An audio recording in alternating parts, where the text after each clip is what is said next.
जब मन चाह रावलपिंडी को ठोका, जब मन चाह वहां पे भावलपुर में एक मिसाइल मारी, अच्छा मुरीद के लो सुई वहां पे गया और सब कुछ मार के नूर खान का सब बिल्कुल उन्होंने हलवा बना दिया और कह रहा चाइना ने इंटेलिजेंस बड़ा अच्छा दी। चाइना ने ये बोला होगा तुम वहां पे कल मार खाने वाले हो, बेटा तैयार रहना। ऑपरेशन सिंदूर के पहले हिस्से में जो प्रहार हुआ है पाकिस्तान पर, उससे ज्यादा बड़ा प्रहार होगा और ज्यादा भीतर तक घुसकर होगा। यह किसने कहा है भारत की तरफ से, ध्यान से देखिएगा। इसीलिए मैं कहता हूं प्रतिशोध जारी है। प्रतिशोध यहां नहीं, दुनिया के बाकी हिस्सों में भी जारी है। वहां से आज क्या खबरें आ रही हैं वो भी आपको बताऊंगा, लेकिन इस खबर के साथ शुरुआत करता हूं भारतीय सेना की। पाकिस्तान को सीधी सीधी चेतावनी, अब की बार और अंदर घुसकर मारेंगे। इस बार पहले से ज्यादा बुरी तरह मारेंगे। ऑपरेशन सिंदूर में पाकिस्तान में आतंकी अड्डों के साथ कई एयरबेसेस किए गए थे तबाह, लेकिन वो तो ट्रेलर था, पिक्चर तो अभी बाकी है। ये कह दिया गया है भारत की तरफ से। इस समय इस बयान के आने के मतलब क्या है? एयर मार्शल पीके श्रीवास्तव और मेजर गौरव ये मेरे साथ जुड़ रहे हैं। मेजर साहब, इस समय ये बयान क्यों आया है? देखिए साहब, प्रधानमंत्री साहब बोल चुके हैं कि ऑपरेशन सिंदूर खत्म नहीं हुआ, कुछ समय के लिए रुका है। और ये इस वक्त ये बयान इसलिए भी आया क्योंकि मुझे लगता है कहीं ना कहीं ये रियलाइजेशन है कि पाकिस्तान का इलाज पूरा नहीं हुआ, मुकम्मल नहीं हुआ। ये जैसे कि डॉक्टर हमें एंटीबायोटिक्स देते हैं, डॉक्टर कहते हैं ना 5 दिन लेना दवाई, कोर्स पूरा नहीं हुआ। कोर्स पूरा नहीं हुआ। 3 दिन के बाद बुखार खत्म हो गया, लेकिन कोर्स पूरा नहीं हुआ। अब कोर्स पूरा होना बाकी है और कोर्स पूरा होगा। जो कह रहे हैं कि अंदर तक घुसकर मारेंगे, मुझे ऐसा लगता है कि भारत को एक चस्का लग गया, जैसे मुंह में खून लग जाता है ना, कि नए नए हथियार बनाओ और पाकिस्तान के ऊपर टेस्ट करो और दुनिया को बोलो कि ये देखो ये मारा था, ये मरे, ये पिटे, ये खरीदो। मुझे लगता है पूरा इकोसिस्टम बनाया जा रहा है और अच्छी बात है, होना चाहिए। आप क्यों फायरिंग रेंज पे चला रहे हैं इसको? आप चलाइए पाकिस्तान के ऊपर, तभी सुधरेगा वो। फायरिंग रेंज में चलाने से बेहतर है सीधे सीधे चलाओ पाकिस्तान पर और सीधे मैसेज दो दुनिया को कि देखिए हथियार बनाने। लेकिन सर J-35A, ख्वाजा आसिफ कह रहे हैं J-35A तो मीडिया में है, मैं तो ले ही नहीं रहा हूं। अरे लीजिए, हम लोग ये जरूर गौरव के डर के मारे नहीं ले रहे हैं, क्योंकि हम लोगों ने बोल दिया ये J-35A भी चला जाएगा PL-15 की तरह। नहीं, इतनी खबरें आ रही थी कि चाइना देगा, चाइना डिस्काउंट में सेल लगा के 50% ऑफ में देगा। अब उनसे पूछा गया कि sir what about J-30? This is all in the media. एक और चीज बोली उन्होंने। उन्होंने ये बोला कि ये तो अपने शेयर प्राइसेस को उछाल लाने के लिए खबर है। ये तो उनके शेयर प्राइसेस है, उनको ऊपर करने का हमारा कोई लेना देना नहीं है। चाइनीज डिफेंस का जो मार्केटिंग विंग है वो ये कर रहा है। दिनेश, अब मुझे लग रहा है ये ऑप सिंदूर का ऐसा असर पड़ गया है कि सारे उनके नेता और अभिनेता कंफ्यूज्ड है। नहीं, मेरे को लगता है सिर्फ फील्ड मार्शल जो इधर से उधर जा रहे हैं वो भी कंफ्यूजन है। किस लेवल पर? क्योंकि वो जो कॉकपिट में बैठा हुआ J-35A में पाकिस्तानी पायलट की तस्वीर आई थी, वो तो चाइना ने ही वायरल कराई थी। चाइना ने वायरल कराई थी। मुझे ऐसा लगता है कहीं ना कहीं ऐसा तो नहीं है कि इसने बोला कि सरदार मैंने आपका नमक खाया है। जब गया वहां पे तो फिर ट्रंप ने इसको बोला कि अच्छा बेटा, पैसे तुम हमसे ले रहे हो और हथियार तुम खरीद रहे हो चाइनीज। देखिए ना, साफ सीधी बात है कि ऐसा नहीं हो सकता कि मैं कुत्ता भी पालूं और भौंकूं भी, दोनों काम नहीं हो सकते। जब पाल रखा है तो वही भौंकेगा, और वो चाइना के कहने पे क्यों भौंके? आप देखिए, 5th जनरेशन फाइटर जेट लेना है, अमेरिका उनको 5th जनरेशन नहीं देगा, लेकिन अमेरिका ये जरूर कर सकता है कि अगर पाकिस्तान ने चीन से लिए 5th जनरेशन फाइटर जेट तो उनकी चूड़ियां कर सकता है बहुत बुरी तरीके से। एक और बात बता दूं, एक चीज Dinesh, 5th generation fighter jet लेना हाथी पालने ऐसा है।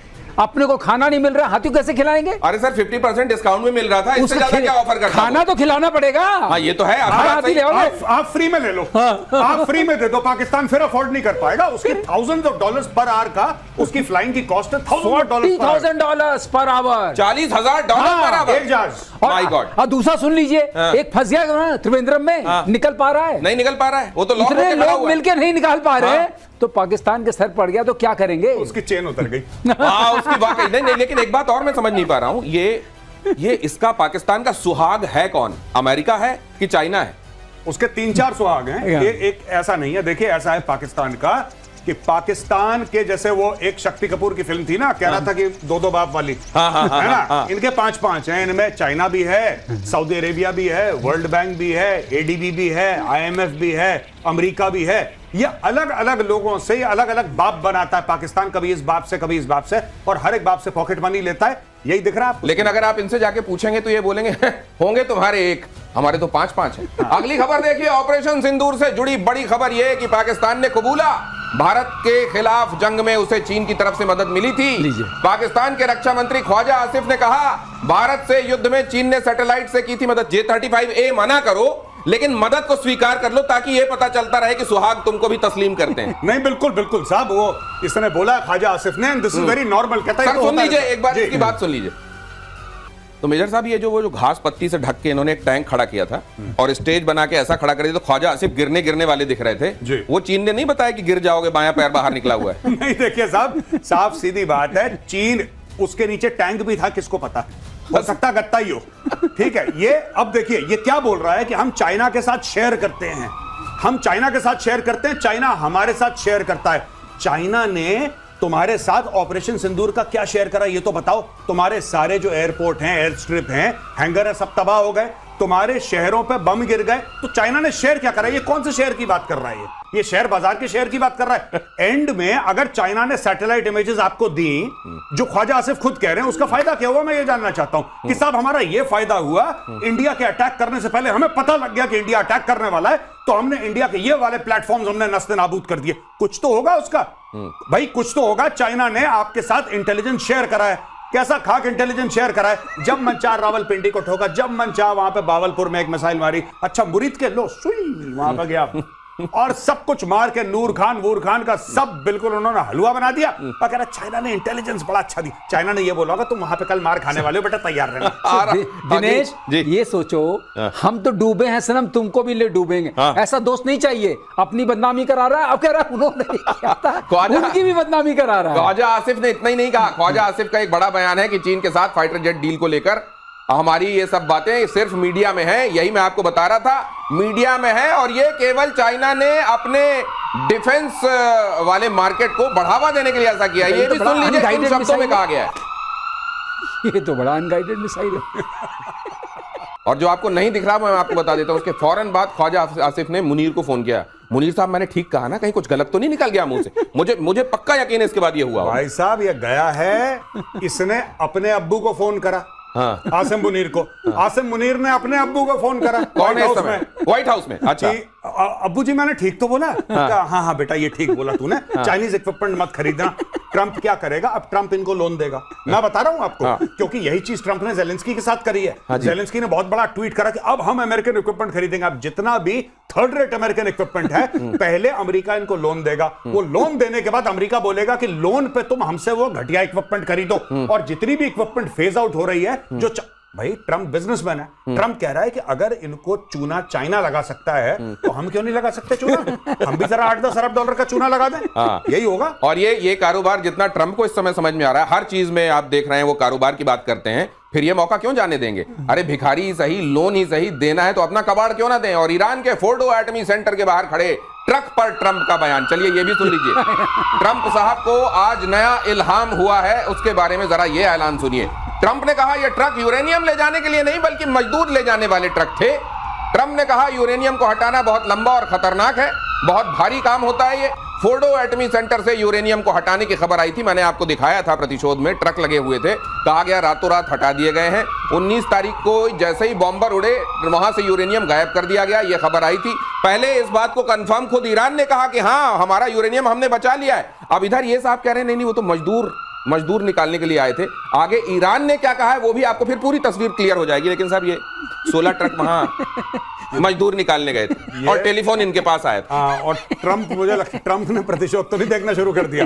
Very good mister Donald Trump, I like it. Anyway ये देखिए बात, ये अपनी ये जो इज्जत है ना इसकी, ये अपनी इज्जत बचा रहा है। इसके इंटेलिजेंस वालों ने बोला कि 450 किलोग्राम जो है एनरिच्ड यूरेनियम गायब है साहब, उसकी कोई अकाउंटिंग नहीं है।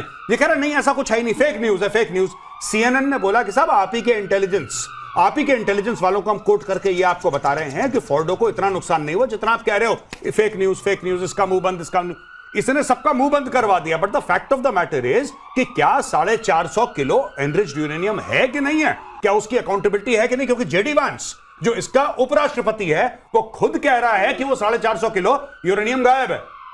अब भाई कुछ ना कुछ तो गायब है, सेंट्रीफ्यूज भी गायब है, यूरेनियम भी गायब है, और खमेनेई अभी तक सुप्रीम लीडर है। तो जो एटम बम बनना है या न्यूक्लियर वेपन बनना है, ठीक है चलो जुलाई में नहीं बनेगा, अगले साल जुलाई में बन जाएगा। तो अगले साल। और अब देखिए अगली खबर देखिए और इस डॉट को कनेक्ट कीजिएगा। यहां आपने क्या देखा, ट्रंप कह रहे हैं कि वो जो 16 ट्रक थे मजदूर निकालने गए थे फोर्डो में। अब ये खबर देखिए, अमेरिकी हमले में एटमी साइट्स बुरी तरह तबाह कह रहा है ईरान, माफ कीजिए। पहली बार ईरान ने भी खुलकर यह स्वीकार किया कि हमारी एटमी साइट्स तबाह हुई हैं। ईरान के विदेश मंत्रालय के प्रवक्ता ने कहा कि हमारे परमाणु प्रतिष्ठान तबाह हुए, यह बात निश्चित है। उन्होंने अमेरिकी हमले की घोर निंदा की। कितना फिक्स मैच है सर। भाई साहब ये चूरन खिला रहा है। देखिए साफ सीधी बात है, ट्रंप कह रहा है मैंने तबाह कर दिया, सीज फायर कर दिया, नोबेल प्राइज दे दो, बहुत शानदार ऑपरेशन है। अमेरिकन ने ताली बजाई, बजा ली। अब ईरान कहता अगर हम बोलेंगे तबाह नहीं हुआ तो ये फिर मारेंगे। तो तुम पहले बोल दो कि सब कुछ तबाह हो गया, बर्बाद हो गया, बहुत बुरे लोग हैं अमेरिकन, उनका भी फायदा हो गया। इसमें फंस गया इजराइल, क्योंकि इजराइल को आपने सीज फायर भी करवा दिया, इजराइल से आपने सब कुछ करवा दिया। ये बिल्कुल फिक्स्ड मैच है। और जो ट्रंप ने करा है ना, Trump has done great disservice. Trump ने मामला इतना खराब कर दिया, रायता फैला दिया। किसी चीज में पढ़ो मत, मैं तो साफ कह रहा हूं दिनेश भाई, किसी चीज में पढ़ो मत। अगर पढ़ते हो तो पूरा काम करके निकलो, वरना अंदर मत घुसो। तो ट्रंप ने यहां इजराइल के लिए स्थिति बड़ी ऑकवर्ड कर दी। इजराइल क्या सोच रहा होगा सर? सोचना क्या है, आप देखिए दोनों तार जोड़िए। उसने कहा मजदूर आए थे, मजदूर जरूर गए होंगे। अगर अंदर से निकालना भी है सेंट्रीफ्यूजेस को, तो मजदूर चाहिए ना। बिल्कुल चाहिए, तो चाहिए। वो भी ठीक बोल रहा है, लेकिन सामान गायब हो गया, वो भी ठीक है। अच्छा, तो वो ये कह रहे हैं कि मजदूर गए थे, लेकिन वो ब्रैकेट में लिखा हुआ है कि सामान साथ में लेकर चले गए। अब बात रही, आपने दूसरी बात पूछी कि अब क्या करें। उधर बोल दिया कि इन्होंने कहा तबाह हो गया। ये मिक्स तो पूरा फैक्ट, ये मैच पूरा फिक्स लग रहा है, इसमें कोई शक नहीं है। क्योंकि अब ये कहा कि मुझे नोबेल प्राइज लेना है। क्या बात है सर, आपने क्या बात कही है, अंडरलाइन करने वाली बात है। भाई साहब, मजदूर गए क्यों थे वहां? सिनेमा देखने गए थे? मजदूर किस लिए गए थे वहां? 16 ट्रकों में भरकर अगर मजदूर गए थे तो किस लिए गए थे? फिर उन्होंने क्या किया वहां? ये बात जो अभी पीके श्रीवास्तव सर, गजब की बात आपने अंडरलाइन की। अगली खबर दिखाता हूं। सभी B-2 बॉम्बर वापस अमेरिकी बेस पर नहीं लौटे भाई साहब। ट्रंप कह रहे हैं सारे B-2 बॉम्बर सुरक्षित लौट आए। ईरानी साइट्स पर अटैक करने 2 ग्रुप में गए थे बॉम्बर। दूसरे ग्रुप का बॉम्बर अब तक अपने बेस पर नहीं लौटा है। 5 दिन से होनोलुलु में फंसा हुआ है एक बॉम्बर। ये भी ट्रंप साहब नहीं बता रहे हैं। नहीं, ये कुछ नहीं बता रहे, वहां पे फंसा हुआ है। देखिए साफ सीधी बात है, इसको किस तरीके से ईरान अपने प्रोपेगेंडा के लिए इस्तेमाल करेगा, ये देखने वाली बात है। ईरान कहीं कल परसों ये ना बोल दे कि एक B-2 को हमने मार दिया। उन्होंने 3 F-35 के बारे में तो बोला ही था कि हमने 3 F-35। अच्छा, जिसने क्वेश्चन करा, जिस ईरानी ने यह बोला कि भाई आप कह रहे हो कि आपने F-35 मार दिया इजराइल के, जरा मलबा दिखाओ, तो बोला तू गद्दार है, इसको पकड़ के लाना जरा। ये लोग सोशल मीडिया पे जो लोग क्वेश्चन कर रहे हैं, ईरानी उनको पकड़ पकड़ के ले जा रहे हैं, उनको गद्दार करार दे रहे हैं। ये काम हो रहा है ईरान के अंदर। लेकिन ये B-2 बॉम्बर, ये तो प्रतिष्ठा पर अमेरिका की बहुत बड़ी चोट है। अगर ऐसा हुआ, 2 चीजें बड़ी चोट हो गई। दोनों क्रम में हो रही हैं। F-35 वहां फंसा है, निकल नहीं पा रहा है। B-2 निकला तो पहुंच नहीं पाया। अब लोग समझेंगे ये कैसे स्टेल्थ फाइटर्स हैं, ये B-2 कैसे स्टेल्थ बॉम्बर हैं। B-2 का मुंह होता तो बोल पाता कि भाई साहब 2-3 साल में रिटायर हो रहा था, मेरी इज्जत बची रहने देते, रेडर आ जाते, कम से कम मेरे ऊपर ये तोहमत ना आती। लेकिन देखिए बात तो ठीक है, बात गलत नहीं है, बात गलत नहीं है। स्टेल्थ का क्या मतलब है कि किसी को नहीं पता। स्टेल्थ का मतलब ये किसी को नहीं पता।